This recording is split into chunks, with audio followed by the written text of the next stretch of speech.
சுய நலம் ரெண்டுமே சூப்பர் சொல்லு. இது ஏன் இன்னைக்கு டிபேட்க்கு வந்திருக்கு?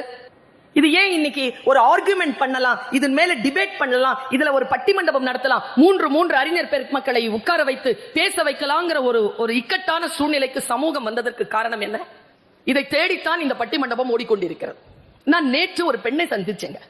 அந்த பெண் ஒரு உளவியல் நிபுணர். அந்த பெண் என்ன பண்ணிருக்காங்க, ஒரு ஸ்கூல்ல ஒரு டீச்சிங் ஃபேக்கல்ட்டியா போய் சேர்ந்திருக்காங்க. அவங்களுக்கு ஒரு இடம் அளிக்கப்படுது. அவங்களுடைய அந்த சைக்காலஜியை அவங்க அங்க பயன்படுத்தணும். என்னன்னா, குழந்தைகள் இருக்காங்கல்ல, 13, 14, 15 வயது வளர் இளம் பிள்ளைகள் போதைப் பொருளுக்கு அடிமையாகி இருந்தால் அவர்களுக்கு கவுன்சிலிங் கொடுக்கிற வேலை அந்த அம்மாக்கு. அந்த அம்மா கோயம்புத்தூர்காரங்க, ஆனா ஹிந்தி தெரியும். அவங்க போய் உட்கார்ந்துருக்காங்க. ஒரு 13 வயது சிறுவன் அவருக்கு முன்னால் வந்து உட்கார்ற. எத்தனையோ பேர் வராங்க, எத்தனையோ பேர் போறாங்க.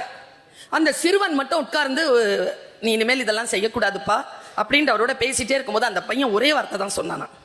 அந்த அம்மா நேற்று என்கிட்ட சொல்லும் போதே அவங்க நடுங்குறாங்க. அந்த சொல்லும் போதே நடுங்குறாங்க. என்ன சொன்னாங்கன்னா, போன வாரம் பேப்பரை பார்த்தீங்களா? யார் சொல்றது? 13 வயது சிறுவன், ஒரு 13 வயசு பையன் ஒரு டீச்சரை கத்தியால குத்திட்டானா. இப்படி சொல்றாங்க. அந்த பையன் தனியா ரூம். அந்த பொண்ணு என்கிட்ட சொல்றாங்க, அது என்ன நினைச்சேனோ நான், எனக்கு எங்கிருந்து ஆற்றல் வந்ததோ தெரியாது, என் கடமையை நான் உணர்ந்தேனா இல்லையா என்றெல்லாம் தெரியாது. மனதில இருந்து ஒரு எவ்வளவோ ஏதோ பெரிய தைரியம் வந்து ஒரு வார்த்தை சொன்னேன், முடிஞ்சா செய். நீ என்ன பயமுறுத்துறியா? இன்னைக்கு நீ எதுவும் இல்லாம தான் வந்திருக்க, வீட்டுக்கு போ.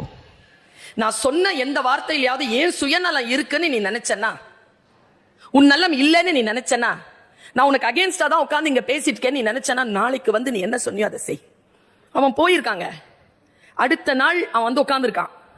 ஒரே வார்த்தை தான் சொன்னானா, உன்னை எனக்கு பிடிச்சிருக்கு. அவங்க என்ன பண்ணிருக்காங்க, சரி விட்டு பிடிப்போம்னு சொல்லிட்டு அவன் போயிட்டான். இவங்க கிளாஸ்க்கு மட்டும் கரெக்டா வந்துருவாங்க. அது ஏதோ வாய்க்குள்ளாக ஏதோ போதைப் பொருளை வைத்து சாப்பிடுவது அந்த குழந்தைகளுக்கு பழக்கமா இருந்திருக்கு.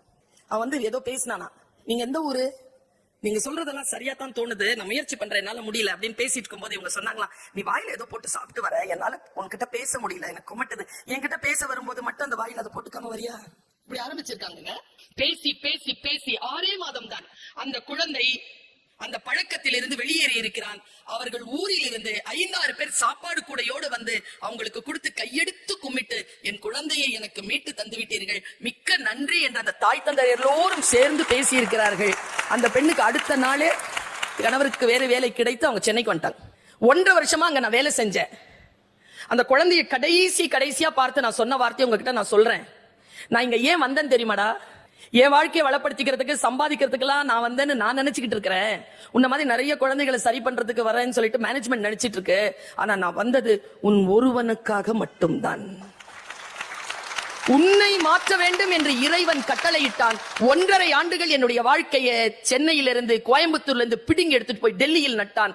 உன்னை மட்டுமே திருத்துவதற்கு இயற்கை என்னை பயன்படுத்தி இருக்கிறது என்பதனை நீ புரிந்து கொள் அப்படின்னு உடனே அந்த பையன் சொன்னான், அம்மா நான் உங்களை சந்திப்பேன், விரைவில் சந்திப்பேன், கொஞ்சம் காலமாகும், ஆனால் நீங்கள் நிமிர்ந்து பார்க்கக்கூடிய இடத்தில் வந்து நான் உங்களை சந்திப்பேன் அம்மா, மிகுந்த நன்றி என்று சொல்லிவிட்டு அந்த குழந்தை போனதம்மா என்று சொல்லி அவள் சொன்னாள், என் வாழ்க்கையில் எவ்வளவோ சம்பாத்தியத்தை நான் பார்த்து விட்டேன், அந்த உயிரை சம்பாதித்ததுதான் என் வாழ்க்கையில் நான் சம்பாதித்த ஆக பெரிய ஊதியம் என்று அந்த பெண் சொன்னாள்.